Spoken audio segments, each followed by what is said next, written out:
हनुमान जी के 5 मुख कैसे हुए, जाने पंचमुख हनुमान की चमत्कारी कथा। हनुमान जी का पंचमुखी रूप बहुत ही दिव्य और चमत्कारिक माना गया है। मान्यता है कि इस रूप में बजरंगबली की पूजा करने से आपके जीवन में सुख शांति स्थापित होती है और सभी कष्ट दूर होते हैं। आइए जानते हैं हनुमान जी के इस अवतार की कहानी और कैसे हुआ इनका प्राकट्य। पौराणिक मान्यताओं के अनुसार चैत्र मास की पूर्णिमा को हनुमान जी का जन्म हुआ था और इसी दिन उनका जन्मोत्सव मनाया जाता है।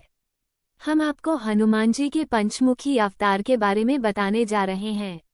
भगवान के इस रूप की पूजा करने आपके जीवन से सभी प्रकार के कष्ट दूर होते हैं। वास्तु में भी पंचमुखी हनुमान जी की तस्वीर घर में लगाना बहुत ही शुभ माना गया है। आइए आपको बताते हैं कि हनुमान जी के इस अवतारी की क्या है कहानी और क्यों बजरंगबली को इस रूप में आना पड़ा।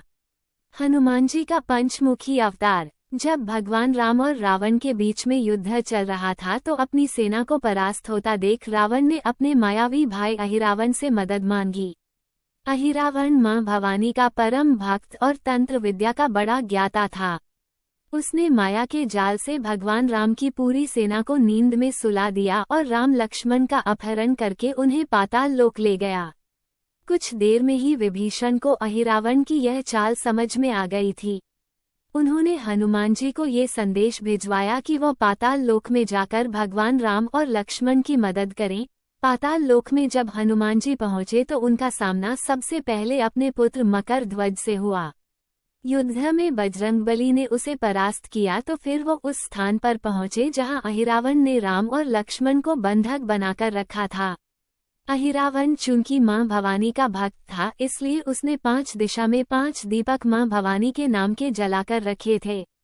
उसे यह वरदान प्राप्त था कि जो कोई उन 5 दीपक को बुझा पाएगा वही उसका वध कर पाएगा। अहिरावण को हराने के लिए तब हनुमान जी को पंचमुखी रूप धारण करना पड़ा। उत्तर दिशा में वराह मुख, दक्षिण दिशा में नरसिंह मुख, पश्चिम में गरुड़ मुख, आकाश की तरफ हयग्रीव मुख एवं पूर्व दिशा में हनुमान मुख। इस प्रकार हनुमान 5 मुख धारण करके 5 दिशाओं के दीपकों को बुझाया और अहिरावण का वध करके राम लक्ष्मण को उस चंगुल से मुक्त करवाया। तो अहिरावण का घमंड चूर करने और उसका वध करने के लिए हनुमान जी ने पंचमुख धारण किए।